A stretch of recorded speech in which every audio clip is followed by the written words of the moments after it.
আসসালামু আলাইকুম। তৃপ্তি বালক ভিডিওতে সবাইকে স্বাগত জানাচ্ছি। তো সবাই দেখতে পাচ্ছেন আমি 3টা ডিম সিদ্ধ দিয়েছি। তো এরপরে কাঁঠাল উঠাচ্ছি। এটা আমাদের শ্বশুরবাসার কাঁঠাল, একদম সর্বশেষ এইবার সিজনে শেষ কাঁঠাল।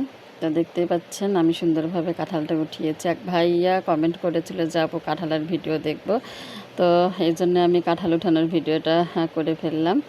তো এটা হচ্ছে কচকচা রোয়া, ভিতর থেকে প্রথমে তোলা যাচ্ছে না, তারপরেও কতগুলো তুলে ফেলছি। তো এরপরে আমি মটরের সুইচটা অন করে দিলাম, দিয়ে এখন আমি সবজি বাগানে চলে যাব কিছু পুঁই শাক নেওয়ার জন্য। তো দেখতেই পাচ্ছেন কত সুন্দর পুঁই শাক হয়েছে। তো আমি কচি কচি কিছু ডাঁটা আর পাতা তুলে নিচ্ছি। তো আজকে আমি পুঁই শাক আর মাছ দিয়ে রান্না করব, তাই সুন্দর করে করে পুঁই শাক নিচ্ছে। এবং সাথে সাথে যে গাছের পাতাগুলো দেখতে পাচ্ছেন ওগুলো হচ্ছে পটলের গাছ। পটল আর পুঁই শাক দুইটাই একসঙ্গে হয়ে গেছে। আর পটলের দেখেন সুন্দর ফুলও আসছে। তো হয়তো বা কিছুদিন পরে পটলও ধরবে। তো দেখতেই পাচ্ছেন আমি কতগুলো পুঁই শাক নিয়ে নিলাম। তো এরপরে একটু পান খাবার জন্য একটু সুপারি আর পানগুলো নিয়ে নিলাম। তো সুপারিটা সুন্দর করে কাটতেছি, কারণ সুপারিটা মুখে দিয়ে পান সুপারি মুখে দিয়ে আমি মাছ কাটতে যাব, তাই তার আগে একটু পান সুপারিটা একটু খেয়ে নিব, কারণ মাছটা কাটবো। তো তো এই জন্য সুপারিটা কেটে নিচ্ছি। যদিও বা পান সুপারি খাওয়া ঠিক না, এখন আমি একটু খাই, এই জন্য সুন্দর করে সুপারিটা কেটে নিচ্ছি। তাই আমি একটু সত্তা দিয়ে কাটতেছি। তাই সত্তাটা আমার হাজব্যান্ড আমাকে কিনে দিয়েছে। আর এই সত্তাটারও অনেক কাহিনী আছে, তো সেটা আমি আর বলবো না। তো এই সত্তা দিয়ে সুন্দর করে সবগুলো সুপারি কেটে নিলাম। আর হচ্ছে সুপারিটার একটু গন্ধও ছিল, তাই কাটার পরে সুপারিগুলো সুন্দর করে ধুয়ে নেব। তো দেখতে পাচ্ছি সত্তা দিয়ে কিভাবে আমি সুপারিটা কাটছি। তো অনেকে কিন্তু সত্তা দিয়ে কাটতে পারে না। তো আমি এটা সত্তা দিয়ে কাটা শিখেছি আমার দাদি, মানে আমার বুবুর কাছ থেকে। আমি দাদিকে বুবু করেই ডাকি। তো বুবুর কাছে দেখছি যে কিভাবে সে সত্তা দিয়ে সুপারি কাটে। তো একবার কাটতে যেয়ে প্রথম দিন আমি হাতটা কেটে ফেলছিলাম। তো তারপরে আস্তে আস্তে শিখে গেছি। তো বুবুর সঙ্গেই মূলত আমার একটা খুব গভীর সম্পর্ক ছিল, দাদি আর নাতির। তো তার কাছ থেকেই পানটা একটু একটু একটু করে খাতাম। তো দেখতেই পাচ্ছেন আমার সবগুলো সুপারি সুন্দরভাবে কাটা হয়ে গেছে। তো এখন একটু পান খাবার আমি পান সুপারিগুলো সুন্দর করে বক্সে সাজিয়ে রাখবো। তো অর্ধেকটা কাটা শেষ, এবার বাকি অর্ধেকটা কেটে নিচ্ছি। আর মূলত পান খাওয়া বেশিরভাগ খেয়েছি আমার আম্মুর সাথে। আমার আম্মু অসুস্থ ছিল, তার সেবা যত্ন করতে যেয়ে আমি মূলত পান খাওয়াটা আমার বেশি হয়ে যায়। তো তখন থেকে আমি একটু একটু করে পান খাই আর কি। তো দেখতেই পাচ্ছেন অনেকে এইভাবে সুপারি দিয়ে যারা পান খান। আমরা বাঙালি মানুষ পান খায় না এমন কেউ নাই, তবে অনেকে খুব বেশি খায়, অনেকে একটু একটু কম খায়। তো দেখেন আমি কিভাবে সত্তা দিয়ে কাটছি, অনেকে তো কাটতে পারে না, তাই ভাবলাম যে কাটার ভিডিওটাও একটু করে দিই।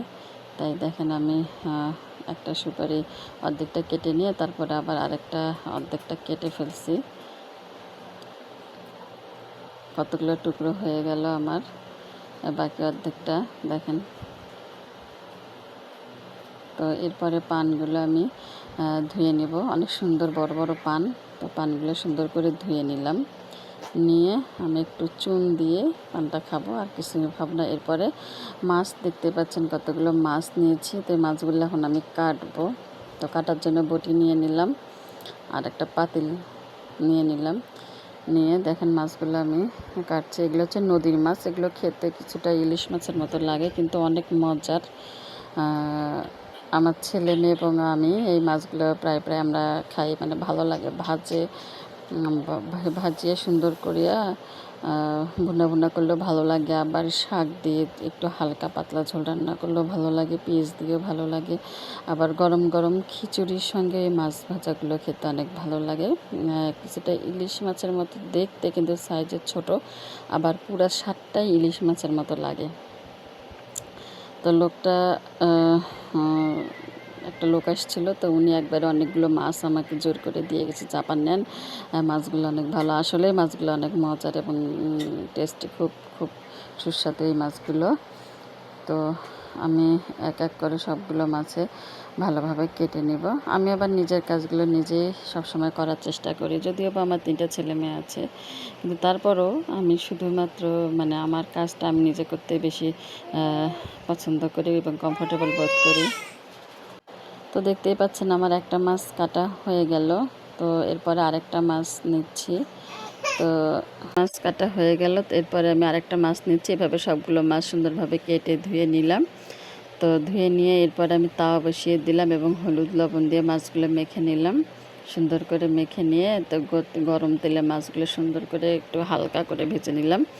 এরপরে চুলায় একটা প্যান পাতিল বসাই দিলাম, দিয়ে হলুদ লবণ জিরা বাটা কাঁচামরিচ বাটা আর হচ্ছে পেঁয়াজ বাটা সবগুলো দিয়ে মাছগুলো কষিয়ে নিয়ে এর উপর দিয়ে পুঁই শাকগুলো দিয়ে দিলাম। তো কেমন হয়েছে আমার এই ভিডিওটা অবশ্যই কমেন্ট করে জানাবেন, আর কারা কারা এইভাবে খেতে পছন্দ করেন অবশ্যই জানাবেন। তো সবাই ভালো থাকবেন, আর অবশ্যই আমাকে সাপোর্ট করবেন, কারণ আপনারা সাপোর্ট করলে আমি নতুন নতুন ভিডিও দিতে পারবো। আল্লাহ হাফেজ, সবাই ভালো থাকবেন। আর এদিকে আমি ভাতের চালটাও দিয়ে নিলাম, দেখতে পাচ্ছেন ভাত বসিয়ে দিলাম, আর এদিকে আমার তরকারিটাও হয়ে গেল।